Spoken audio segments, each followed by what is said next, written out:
அல்லாஹ்வை மறந்த அடியார்கள் அல்லாஹ்வின் பக்கம் நினைக்கக்கூடிய வேலை. இந்த வேலை இருக்கே யாரை கொண்டும் வாங்கலை. ஒருத்தர் ஒரு நல்ல மனிதராக இருக்காரு, அவர் செல்வந்தராக இருக்காரு, அதனால் அவங்கக்கிட்ட வாங்கலை. ஒருத்தர் குணத்தால் சிறந்தவராக இருக்காரு, அவங்கக்கிட்ட அந்த இது வாங்கலை. அல்லாஹ் ஒரு பட்டம் கொடுத்தான், நபின்னு ஒரு பட்டம் கொடுத்தான். அந்த அந்த நபர்களை மட்டும் தேர்ந்தெடுத்து இந்த வேலையை வாங்கலாம். அவங்கள எப்படியான தன்மையுடையவங்களாக ஆக்கி வச்சுருந்தான்னு சொன்னால், அவங்க குணத்தால் சிறந்தவங்களாக இருந்தாங்க, அவங்க பொய் பேசாதவங்களாக இருந்தாங்க, எந்த பாவமும் செய்யாதவங்களாக இருந்தாங்க.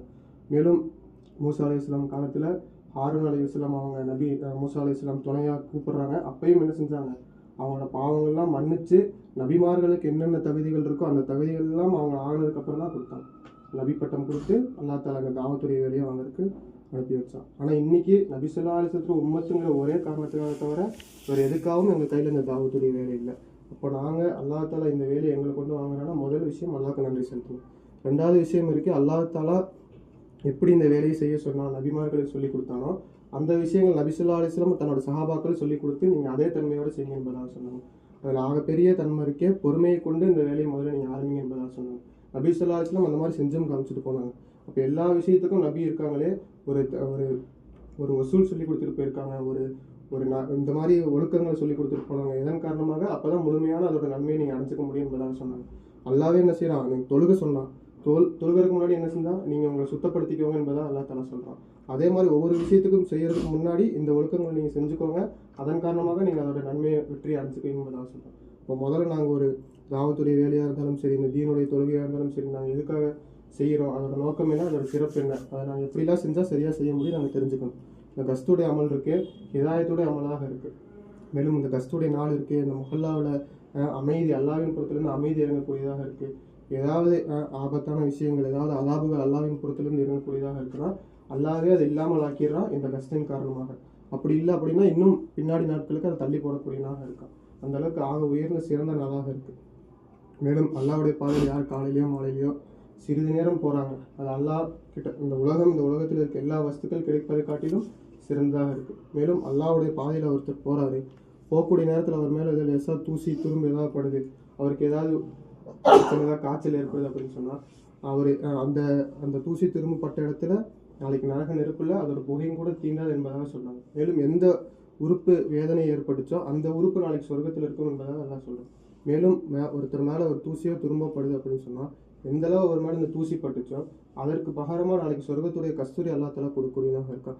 இன்னும் ஆயிரம் சிறப்புகள் இருக்கே ஹதீஸ்களில் வருது. இந்த தாவத்துடைய வேலை, இந்த கஸ்தூரி அமல் ஒவ்வொரு விஷயத்துக்கும் இருக்குது. மேலும் இதோட முக்கியமான நோக்கமாக இருக்குது, எங்களுடைய ஈமான் பலவீனமாக இருக்குது, நாங்கள் எங்கள் ஈமானை பலப்படுத்திக்கிறதுக்காக வேண்டி இந்த கஸ்தூரிய வேலையை ஈடுபடுறோம். அதற்கப்புறம் நாங்கள் என்ன செய்கிறோம், அல்லாஹ்வை மறந்த அடியார்களை அல்லாஹ்வின் பக்கம் நினைக்கிறது ரெண்டாவது. முதல் விஷயம் எங்களுடைய ஈமான் பலவீனமாக இருக்குது, அதை பலப்படுத்திக்கிறதுக்காக நாங்கள் செய்கிறோம். இன்ஷா அதுக்காக வேண்டி இந்த அமலை செய்ய தயாராக. மேலும் 4 அமல்களில் ஈடுபட்டிருப்பாங்க. 3 அமல் பள்ளிக்குள்ளே நடக்கும், இன்னொரு அமல் பள்ளிக்கு வெளியே ஜமாத்தா போகக்கூடியவங்களாக இருப்பாங்க. 3 அமல் பள்ளிக்குள்ளே நடக்கூடியதற்கு தாவத் பேச்சு, இதுக்குவா இஸ்திக்ஃபார். தாவத் பேச்சில் இருக்கவங்க அல்லாஹ்வை பற்றியும் அல்லாஹோட ரசூலையும் பற்றியும் சஹாபாக்களுடைய தியாகத்தை பற்றியும் பேசி அவங்க தீனுக்காக செஞ்ச உழைப்பை பற்றி பேசி அங்கே இருக்க மக்களை அல்லாஹ்வுடைய பாதையில் வெளியாகிறதுக்கு ஆர்வமூட்டக்கூடியவங்களாக இருப்பாங்க. அவங்க எந்த அளவுக்கு தயாராகிடுவாங்கன்னு சொன்னால், இன்ஷா அல்லாஹ் அடுத்த நேர தொழுகைக்கு அப்புறம் ஏழான்னு செஞ்சாங்கன்னா நான் உடனே ஜமாத்தில் கிளம்பி போயிடுவேன் அப்படிங்கிற அளவுக்கு அவங்க உள்ளத்தை மாற்றுற அளவுக்கு அவங்களுடைய பேச்சு இருக்கும். மேலும் திக்ருதுவால இருக்கவங்க எப்படி இருப்பாங்கன்னு சொன்னால், வெளியே செல்லக்கூடிய ஜமாத் சந்திக்கக்கூடிய நபர்களோட ஹிதாயத்துக்காகவும் முத்தக்கலிமோட வாயிலிருந்து ஹிதாயத்தான வார்த்தைகள் வெளியாகிறதுக்காகவும் இந்த மொஹல்லாவோட ஹிதாயத்துக்காகவும் இந்த முழு உலகத்தோட ஹிதாயத்துக்காகவும் அதிகமாக துவா செய்வாங்க. மேலும் ஓய்வுக்காக கொஞ்ச நேரம் திக்ரு செஞ்சுப்பாங்க. இஸ்திக்பாலில் இருப்பவர் வெளியே செல்லக்கூடிய ஜமாத் ஏதாவது நபர்கள் அனுப்பிச்சு வச்சாங்கன்னா அவங்க அன்பான முறையில் வரவேற்று அவங்க முன்னாடி நேர தொழுகிறன்னா அவங்களை தொழுதுட்டு தாவத் பேச்சில் அமர வைக்கிற நோக்கத்தில் இருப்பாங்க. வெளியே செல்லக்கூடிய ஜமாத்தில் 3 பொறுப்புதாரிகள் இருப்பாங்க. ஒருத்தர் ரஹபர், இன்னொருத்தர் முத்தக்கலீம், இன்னொருத்தர் அமீர். 3 பேரை விட கம்மியாக இல்லாமல் 10 பேரை விட அதிகமாக போயிடாமல் ஜமாத் வெளியே போகணும். 3 பொறுப்புதாரிகள் ஒவ்வொருத்தருக்கும் ஒரு பொறுப்பு இருக்குது. ரஹபர் என்ன பொறுப்பில் இருப்பாருன்னு சொன்னால், ஒரு உள்ளூர் வாசியாக இருப்பார். அவர் உள்ளூரில் இருக்க மக்களை நல்லா அறிஞ்சவராக இருப்பார். அவர் முத்தக்கலீம் கிட்ட போய் சந்திக்கக்கூடிய நபர்களை சலாம் சொல்லி கூப்பிடுவார். கூப்பிட்டு அவங்க கிட்ட இருக்க நல்ல விஷயங்களை சொல்லி முத்தக்கலீம்கிட்ட அறிமுகப்படுத்தி வைப்பார். முத்தக்கலீம் இருக்காரு, முஸ்ராபா செய்வார், அவங்ககிட்ட நலம் விசாரிப்பார், உலகத்தோட விஷயங்களை பற்றி கேட்டு தெரிஞ்சுக்குவார். அதுக்கப்புறம் அவர் ரொக்கமாக பள்ளிக்கு கூப்பிடக்கூடியவராக இருப்பார். அவர் முதல் விஷயம் பள்ளிக்கு எப்படியாச்சும் அமல் நடக்கக்கூடிய இடத்துக்கு கூட்டிகிட்டு வரக்கு முயற்சி செய்வார்.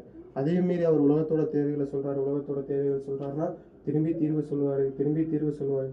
அதையும் மீறி அவர் உலகத்தோட தேவையை முன்னாடி வச்சாருன்னு சொன்னால் இன்ஷால்லா அடுத்த நேர தொழுகைக்கு அப்புறம் தீனுடைய பேச்சு நடக்கும் பாய், அதுலையாச்சும் வந்து கலந்துக்கோங்க அப்படின்னு சொல்லி அவர்கிட்ட சொல்லிட்டு வரும்போது உங்கள் வீட்டில் இருக்க ஆண்களையோ உங்கள் நண்பர்களையோ நீங்கள் சேர்த்து கூட்டிகிட்டு வாங்கன்னு சொல்லி அவர் கையிலையும் பொறுப்பு கொடுத்துட்டு வருவார். இன்னொருத்தர் இருக்கார், அமீராக இருப்பார்.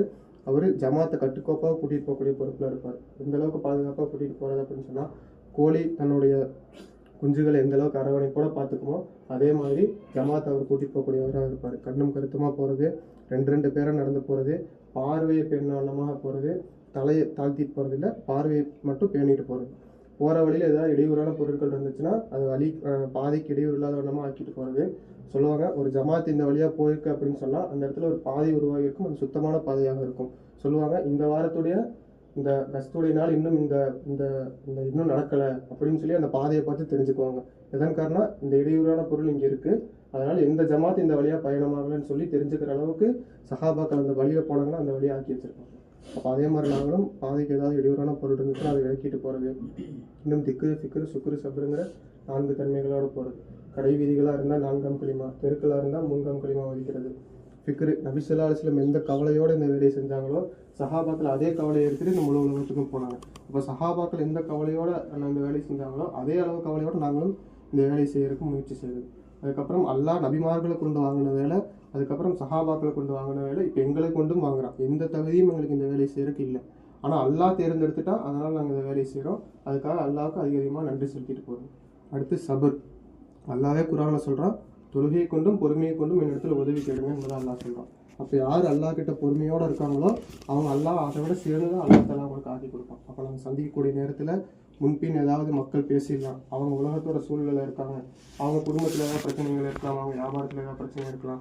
அதன் காரணமாக எங்ககிட்ட ஏதாவது முன்னாடி முன்பின் ஏதாவது பேசிட்டாங்கன்னா அல்லாஹ்க்காகவே சபர் செஞ்சுட்டு வந்துடுது. மேலும் நாங்கள் வீடுகளில் நிற்கிறோன்னா எங்களுடைய பார்வை வீட்டுக்குள்ளே போகாமல் கதவு வழியாவோ ஜன்னல் வழியாவோ உள்ளே போயிடாமல் நாங்கள் ஓரமாக நின்றுக்கிறது. பெண்கள் யாராவது பேசுனாங்கன்னா எந்த பதிலும் பேசாமல் திரும்பி வந்துடுறது. 3 தடவை சலாம் சொல்லி கூப்பிட்றது. அதுக்கப்புறமே எந்த பதிலும் வரலன்னா நாங்கள் திரும்பி வந்துடுறது. வீட்டுக்குள்ளே லைட் எரியுது, பேசுகிற சத்தம் கேட்குது, வீட்டுக்கு முன்னாடி செருப்பு கிடக்கு, உள்ளே இருந்துகிட்டே வேணும்னே வரமாட்டேங்கிறாங்க. இந்த மாதிரி எந்த எண்ணமும் எங்கள் உள்ளத்தில் வரக்கூடாது. மேலும் அமீர் சாப் எந்த இடத்துல முடிச்சுக்க சொல்கிறாங்களோ அந்த இடத்துல இஸ்திக்ஃபார் பார்வை முடிச்சுட்டு வந்துடுறது. இந்த மாதிரி செஞ்சுக்கலாம்.